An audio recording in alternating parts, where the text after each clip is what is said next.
ಸ್ನೇಹಿತರೆ ನಮಸ್ಕಾರ, ನಾನು ರವೀಂದ್ರ ಜೋಶಿ. ರಾಹುಲ್ ಗಾಂಧಿ ಯಾರ ಹೆಗಲ ಮೇಲೆ ಕೈ ಇಡ್ತಾರೋ ಅವರು ಸಂಪೂರ್ಣ ನಾಶ.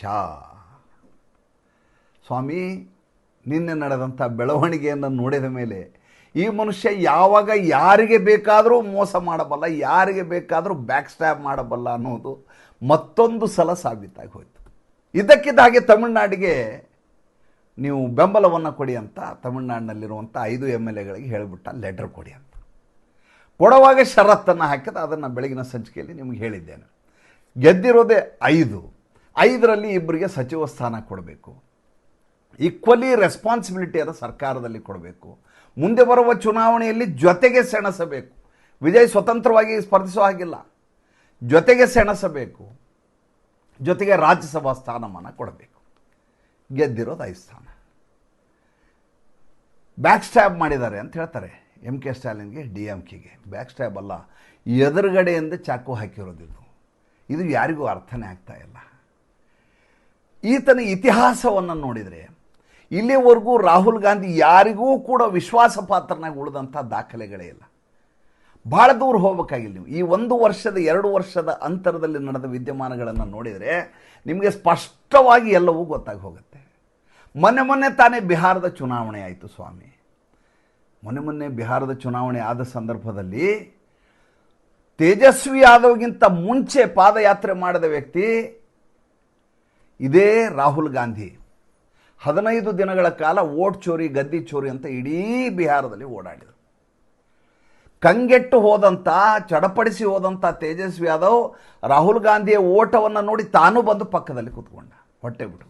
9ನೇ ಕ್ಲಾಸ್ ಫೇಲು ಕೂತ್ಕೊಂಡ ವ್ಯಕ್ತಿಯನ್ನು ಹೇಗೆ ಈತ ಕತ್ತೆ ಮೇಲೆ ಕೂಡಿಸಿದ ಕುದುರೆಯಿಂದ ಅಂದರೆ, ಬಂದಿರೋ ಫಲಿತಾಂಶ ಇದೆಯಲ್ಲ, ಕ್ಲೀನ್ ಬೋರ್ಡ್ ಸ್ವೀಪ್ ಮಾಡಿ ಆ ಕಡೆ ತೇಜಸ್ವಿ ಯಾದವ್ ಇಲ್ಲ, ಈ ಕಡೆ ರಾಹುಲ್ ಗಾಂಧಿನೂ ಇಲ್ಲ. ಆ ಸ್ಥಿತಿ ಬಿಹಾರದಲ್ಲಿ ಇದೆ ಇವತ್ತು. ಅಪ್ಪಿತಪ್ಪಿ ಕನಸಿನಲ್ಲಿ ಎಬ್ಸಿದ್ರು ಕೂಡ ರಾಹುಲ್ ಗಾಂಧಿ ಬಿಹಾರದ ಹೆಸರು ಹೇಳೋದಿಲ್ಲ, ಅಪ್ಪಿತಪ್ಪಿ ತೇಜಸ್ವಿ ಯಾದವ್ ಹೆಸರು ಹೇಳೋದಿಲ್ಲ. ತೇಜಸ್ವಿ ಯಾದವ್ಗೆ ಏನಾದರೂ ರಾಹುಲ್ ಗಾಂಧಿ ಅಂತ ಹೇಳಿದರೆ ನೀವು, ಆತ ಇದಕ್ಕಿದ್ದ ಹಾಗೆ ನಡಗಲಿಕ್ಕೆ ಶುರು ಮಾಡ್ತಾನೆ. ಆ ಭಯವನ್ನು ಈತ ಸೃಷ್ಟಿ ಮಾಡಿದ್ದಾರೆ. ಇನ್ನು ಅರವಿಂದ್ ಕೇಜ್ರಿವಾಲ್ ಜೊತೆ ಇವರು ಯಾವ ರೀತಿಯ ಲೋಕಸಭಾ ಚುನಾವಣೆಯಲ್ಲಿ ಜೊತೆಗೆ ಸೆಣಸಿದ್ರು ಅಂದರೆ, ಇನ್ನು ಮುಂದೆ ಎಲ್ಲ ಚುನಾವಣೆಯಲ್ಲಿ ಇವರು ಒಬ್ಬರೇ ಒಟ್ಟಿಗೆ ಇರ್ತಾರೆ, ಭಾರತೀಯ ಜನತಾ ಪಾರ್ಟಿಗೆ ದೊಡ್ಡದಾದಂಥ ಏಟನ್ನು ನೀಡ್ತಾರೆ ಅನ್ನುವ ರೀತಿಯಲ್ಲಿ 13-7 ಫಾರ್ಮುಲಾ ಇಟ್ಕೊಂಡು ಚುನಾವಣೆ ಸೆಣಸಿದ್ರು. ಕೈ ಕೊಟ್ಟದ್ದು ಹೆಂಗೆ? ಅರವಿಂದ್ ಕೇಜ್ರಿವಾಲ್ ಜೊತೆ ವೇದಿಕೆಯನ್ನೇ ಹಂಚಿಕೊಳ್ಳಿಲ್ಲ. ಅರವಿಂದ್ ಕೇಜ್ರಿವಾಲ್ ಪ್ಯಾದೆ ಥರ ಜೈಲಿನಿಂದ ರಿಲೀಸ್ ಆಗಿ ಹೊರಗಡೆ ಬರ್ತಾರೆ, ಪೆರೋಲ್ನಲ್ಲಿ ಬೇಲ್ ತೊಗೊಂಡು ಹೊರಗಡೆ ಬರ್ತಾರೆ, ಜೋನ್ 1ಕ್ಕೆ ವಾಪಸ್ ಹೋಗೋದು ಅಂತ ಹೇಳ್ತಾರೆ, ತನ್ನ ಮೇಲೆ ಸಿಂಪತಿ ಇದೆ, ಗೆದ್ದು ಬಿಡ್ತೀನಿ ಅಂತ ಓಡಾಡ್ತಾರೆ. ನೋಡಿದರೆ ಅಡ್ರೆಸ್ ಗೆಲ್ದಂಗೆ ಸೋತು ಹೋಗ್ತಾರೆ, ಒಂದೇ ಒಂದು ಸ್ಥಾನವನ್ನು ಗಳಿಸೋದಿಲ್ಲ.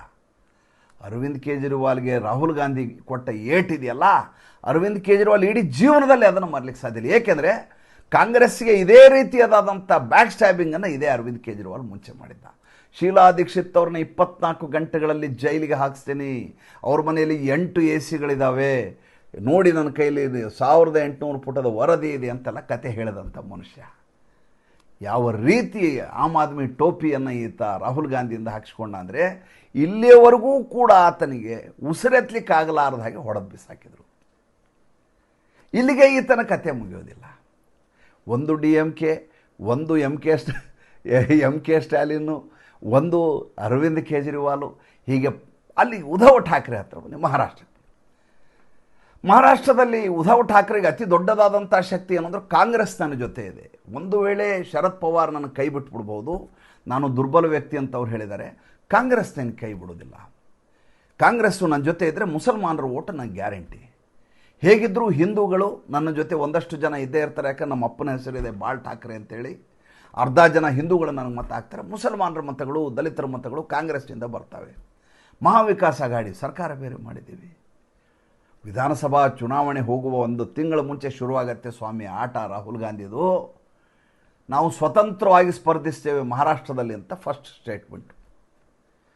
ಅದಾದಮೇಲೆ ಹೇಳ್ತಾರೆ, ನನಗೆ ಬೇಕಾದಷ್ಟು ಸೀಟುಗಳನ್ನು ಕೊಡೋದಾದರೆ ಮಾತ್ರ ಈ ಬಾರಿ ಮೈತ್ರಿ, ಇಲ್ಲದೇ ಮಹಾವಿಕಾಸ್ ಅಘಾಡಿ ಅನ್ನೋದು ಇಲ್ಲವೇ ಇಲ್ಲ ಅಂತ.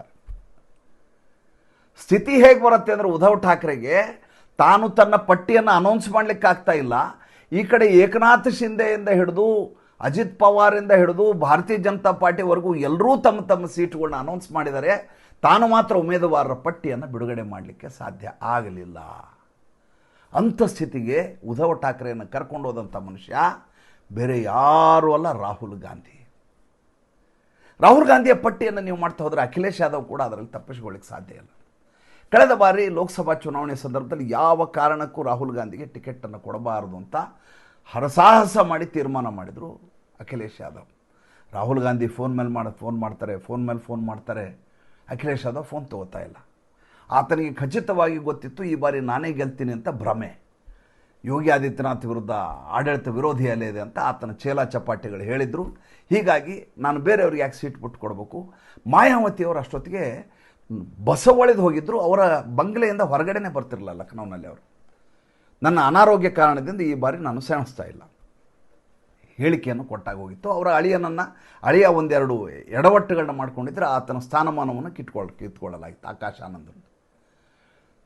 ಹೀಗಿರುವ ಸಂದರ್ಭದಲ್ಲಿ ತನಗೆ ಸಂಪೂರ್ಣವಾಗಿ ಒಂದು ಕಡೆ ಜಾಟವ್ ಮತಗಳು ಸಿಗ್ತವೆ, ಜಾಟವ್ ಅಂದರೆ ದಲಿತರ ಮತಗಳು, ಇನ್ನೊಂದು ಕಡೆ ಯಾದವರ ಮತಗಳು ಸಿಗ್ತವೆ, ಮುಸಲ್ಮಾನರ ಮತಗಳಂತೂ ನನ್ನ ಬಿಟ್ಟು ಬೇರೆ ಎಲ್ಲಿ ಹೋಗ್ಲಿಕ್ಕೆ ಸಾಧ್ಯವೇ ಇಲ್ಲ. ಹೀಗಾಗಿ ಕಾಂಗ್ರೆಸ್ಸಿಗೆ ನಾನು ಓಟ್ ಕೊಡೋದಿಲ್ಲ, ಸೀಟ್ ಕೊಡೋದಿಲ್ಲ. ಪ್ರಿಯಾಂಕಾ ವಾಡ್ರಾ ಬೆನ್ನತ್ತಿ ಟಿಕೆಟನ್ನು ಹಂಚಿಕೆ ಮಾಡ್ಕೊಳ್ಳೋಕೆ ಮೈತ್ರಿಯನ್ನು ಮಾಡ್ಕೋತಾರೆ. ಲಾಭ ಆಗಿದ್ದು ರಾಹುಲ್ ಗಾಂಧಿಗೆ. ಅಖಿಲೇಶ್ ಯಾದವ್ ಕಾಸಿನ ಕಿಮ್ಮತ್ತು ಕೊಡಲಾರದೆ ರಾಹುಲ್ ಗಾಂಧಿ ಔಟ್ರೈಟ್ ಆಗಿ ಬಿಸಾಕ್ಬಿಡ್ತಾರೆ. ಹೋಗಿ ಅಖಿಲೇಶ್ ಯಾದವ್ನ ಸುತ್ತಮುತ್ತಲೇ ಇರುವಂಥ ಆತನ ಅಂತಃಪುರದ ಜನರನ್ನು ಹೋಗಿ ಕೇಳಿದರೆ ನಿಮಗೆ ಅಖಿಲೇಶ್ ಯಾದವ್ ಹೇಳ್ತಾರೆ, ಜೀವನದಲ್ಲಿ ಬೇರೆ ಯಾರನ್ನ ಬೇಕಾದರೂ ನಂಬೋದು, ರಾಹುಲ್ ಗಾಂಧಿನ ನಂಬಬಾರದು ಅಂತ ಹೇಳ್ತಾರೆ.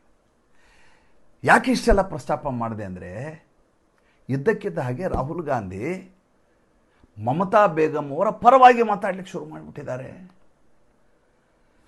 ಎರಡನೇ ಹಂತದ ಮತದಾನ 29ನೇ ತಾರೀಕು ಅಂಡಮಾನ್ನಲ್ಲಿದ್ದರು ರಾಹುಲ್ ಗಾಂಧಿ ಇದ್ದಕ್ಕಿದ್ದ ಹಾಗೆ ಒಂದು ಕಾರಲ್ಲಿ ಕೂತ್ಕೊಂಡು ಒಂದು ವಿಡಿಯೋ ಮಾಡ್ತಾರೆ. ಇವತ್ತೇನಾದರೂ ಭಾರತೀಯ ಜನತಾ ಪಾರ್ಟಿ ಗೆಲ್ತಾ ಇದೆ ಅಂದರೆ ಅದಕ್ಕೆ ಮಮತಾ ಜೀನೇ ಕಾರಣ. ಅವರ ಅಪೀಸ್ಮೆಂಟ್ ಪಾಲಿಟಿಕ್ಸು, ಅವರ ದುರಾಡಳಿತದಿಂದಾಗಿ ಭಾರತೀಯ ಜನತಾ ಪಾರ್ಟಿಗೆ ಅವಕಾಶ ಆಗ್ತಾ ಇದೆ. ಅಂದರೆ ಪರೋಕ್ಷವಾಗಿ ಭಾರತೀಯ ಜನತಾ ಪಾರ್ಟಿ ಗೆಲ್ತಾ ಇದೆ, ಮಮತಾ ದೀದಿ ಅಡ್ರೆಸ್ ಇಲ್ಲದೆ ಹೋಗ್ತಾರೆ. ಚುನಾವಣೆ ಆಯಿತು, ಫಲಿತಾಂಶ ಆಯಿತು, ಇದ್ದಕ್ಕಿದ್ದಾಗೆ ಪತ್ರಿಕಾಗೋಷ್ಠಿ ಮಾಡಿದರು ಮಮತಾ ಬೇಗಂ. ಮಾಡಿ ಹೇಳಿದ್ರು, ನನ್ನ 100 ಸೀಟ್ಗಳು ಚೋರಿಯಾಗಿದೆ ಅಂತ. ಚೋರಿ ಶಬ್ದ ಕೇಳಿದ್ಕೊಳ್ಳಿ ಇದ್ದಕ್ಕಿದ್ದಾಗೆ ಸಂಮೋಹನಕ್ಕೊಳಗಾಗಿಬಿಡ್ತಾರೆ ರಾಹುಲ್ ಗಾಂಧಿ. ನೋಡಿ ಮಜಾ ಏನಂದರೆ, 4 ಹಂತಗಳಲ್ಲಿ ಈ ಬಾರಿ ಚುನಾವಣೆಯಲ್ಲಿ ಎಲ್ಲವನ್ನು ಬಿಗಿಯಾಗಿ ನಿಗ್ರಹಿಸಲಾಗಿದೆ. ನಿಮ್ಗೆ ಗೊತ್ತಿರೋ ವಿಚಾರ. ಎಲ್ಲಿಯೂ ಕೂಡ ಎಲ್ಲಿ ವೋಟ್ ಹಾಕ್ಲಿಕ್ಕೆ ಹೋಗುವ ಮನೆಯಿಂದ ಹಿಡಿದು ಬೂತಿನಿಂದ ಹಿಡಿದು ತೆಗೆದುಕೊಂಡು ಹೋಗಿ EVMನ ಸ್ಟ್ರಾಂಗ್ ರೂಮ್ನಿಂದ ಹಿಡಿದು ಎಣಿಕೆ ಕೇಂದ್ರದವರೆಗೂ 4 ಕಡೆ ಬಂದೋಬಸ್ತ್ ಮಾಡಲಾಗಿದೆ, ಕ್ಯಾಮ್ರಾಗಳನ್ನ ಹಾಕಲಾಗಿದೆ. ಎಲ್ಲಿಯೂ ಚೋರಿ ಮಾಡುವ ಪ್ರಶ್ನೆ ಇಲ್ಲ. ಅದು ಬ್ಯಾಲೆಟ್ ಪೇಪರ್ ಎಲೆಕ್ಷನ್ ಅಂತೂ ಅಲ್ವೇ ಅಲ್ಲ. ಮಮತಾ ಬೇಗಂ ನನ್ನ 100 ಸೀಟ್ ಚೋರಿ ಆಗಿದ್ದಾವೆ ಅಂತ ಹೇಳ್ಬಿಡುತ್ತೆ. ಏನು ಸಾಮಾನ ಕಳು ಮಾಡ್ಕೊಂಡು ಹೋಗ್ಲಿಕ್ಕೆ ಅದು? ಹಾಗಿದ್ರೆ ಈಗ 80 ಸೀಟ್ ಬಂದು ಹೆಂಗೆ ಅಲ್ವಾ? ಅದನ್ನು ಚೋರಿ ಆಗ್ಬೇಕಲ್ವಾ? ಇರಲಿ, ಅದು ನಾವು ಲಾಜಿಕ್ಕೆ ಮಾತಾಡೋದು ಬೇಡ. ಹುಚ್ಚರ ಬಗ್ಗೆ ಮಾತಾಡುವಾಗ ಲಾಜಿಕ್ ಮಾತಾಡಬಾರ್ದು. ಮೂರ್ಖರು ಮತ್ತು ಹುಚ್ಚರ ಜೊತೆ ವಾದ ಮಾಡಬಾರ್ದು. ಏಕೆಂದರೆ ಅವ್ರು ನಾವು ಸೋಲಿಸ್ಲಿಕ್ಕಾಗಲ್ಲ, ಅವ್ರ ವಾದವೇ ಬೇರೆ ಇರ್ತದೆ. ರಾಹುಲ್ ಗಾಂಧಿ ಖುಷಿ ಆಗಿಬಿಡ್ತು. ರಾಹುಲ್ ಗಾಂಧಿ ಇದ್ದಕ್ಕಿದ್ದಾಗೆ ಮಮತಾಜಿ 100 ಸೀಟ್ಸ್ ಚೋರಿ ಹುआ मैं हम ಮಮತಾ ಜಿ ಕೆ ಸಾಥ್ ಹೈ. ಅಂದರೆ ರಾಹುಲ್ ಗಾಂಧಿಗೆ ಯಾವುದಾದ್ರೂ ತಾನು ಮುಳುಗುವ ಸಂದರ್ಭದಲ್ಲಿ ಒಂದು ಹುಲ್ಲು ಕಡ್ಡಿ ಸಿಕ್ಕರೆ ಅದನ್ನು ಹಿಡ್ಕೊಂಡು ಮೇಲೆ ಹೇಳಲಿಕ್ಕೆ ಪ್ರಯತ್ನ ಮಾಡ್ತಾರೆ. ಈಗ ಆ ಪ್ರಯತ್ನವನ್ನು ಅವ್ರು ಮಾಡ್ತಾ ಇದ್ದಾರೆ. ಮಜಾ ಏನಂದರೆ, ಇವರದೇ ಅಭ್ಯರ್ಥಿ, ಕಳೆದ ಬಾರಿ ಪ್ರತಿಪಕ್ಷದ ನಾಯಕನಿದ್ದಂಥ ವ್ಯಕ್ತಿ ಅಧೀರ್ ರಂಜನ್ ಚೌಧರಿ ತನ್ನ ಪತ್ನಿಯ ನಿವೇಶನವನ್ನು ಮಾರಾಟ ಮಾಡಿ ಚುನಾವಣೆ ನಿಂತಿದ್ದಾರೆ ಬಹರಾಂಪುರ್ ಕಾನ್ಸ್ಟಿಟ್ಯೂನ್ಸಿಯಲ್ಲಿ. ಆತ ಸೋತಿದ್ದಾರೆ. ಆತ ಹೇಳ್ತಾರೆ, ಪಾರದರ್ಶಕವಾಗಿ ಚುನಾವಣೆ ನಡೆದಿದೆ, ನಿಷ್ಪಕ್ಷಪಾತವಾಗಿ ಚುನಾವಣೆ ನಡೆದಿದೆ, ಜನ 84% ಹಿಂದೂಗಳು ಒಗ್ಗಟ್ಟಾಗಿ ಓಟ್ ಹಾಕಿದ್ದಾರೆ, ಮುಸಲ್ಮಾನ ಮತಗಳು ಚದುರಿ ಹೋಗಿದ್ದಾವೆ, ಆದ್ದರಿಂದ ಸೋಲು ಸಂಭವಿಸಿದೆ ಅಂತ ರಾಹುಲ್ ಗಾಂಧಿ ಕೇಳಿಸ್ಕೊಳ್ಳಿಕ್ಕೆ ತಯಾರಿಲ್ಲ. ಅಂದರೆ ರಾಹುಲ್ ಗಾಂಧಿ ಸ್ವಾರ್ಥಕ್ಕಾಗಿ ಏನು ಬೇಕಾದರೂ ಮಾಡ್ತಾರೆ ಅನ್ನೋದಕ್ಕೆ ತಮಿಳುನಾಡಿನಲ್ಲಿ ಆತ ಆಡ್ತಾ ಇರೋ ಆಟವೇ ಸಾಕ್ಷಿ. ನಾಳೆ 5 ಸ್ಥಾನಗಳಿಗಾಗಿ ಏನು ಬೇಕಾದರೂ ಆತ ಷರತ್ತನ್ನು ವಿಧಿಸ್ತಾರೆ. ಅದಕ್ಕೆ ಈತ ಬಗ್ಗಬೇಕಾದ ಅನಿವಾರ್ಯತೆ ಬರುತ್ತೆ ವಿಜಯ್ ಜೋಸೆಫ್ಗೆ. ಏಕೆಂದರೆ ಆತ ಬೀಜವನ್ನು ಬಿತ್ತಿ ಬೆಳೆಯನ್ನು ತೆಗೆದಂಥ ಮನುಷ್ಯ ಅಲ್ಲ. ಬೀಜವನ್ನು ಬಿತ್ತಿದವರು ಯಾರೋ, ಹಣ್ಣನ್ನು ತಿಂತಾ ಇರೋರು ಯಾರೋ. ಮತ್ತು ಮುಂದಿನ ಸಂಚಿಕೆಯಲ್ಲಿ ಮಾತಾಡ್ತೀನಿ. ಸಂಚಿಕೆ ಇಷ್ಟ ಆದರೆ ಲೈಕ್ ಮಾಡಿ, ಫಾಲೋ ಮಾಡಿ, ಶೇರ್ ಮಾಡಿ. ನಮ್ಮ ಮುಕ್ತ ಪತ್ರಿಕೋದ್ಯಮಕ್ಕೆ ದಯವಿಟ್ಟು ಆರ್ಥಿಕವಾಗಿ ಬೆಂಗಾವಲಾಗಿ. ನಮಸ್ಕಾರ.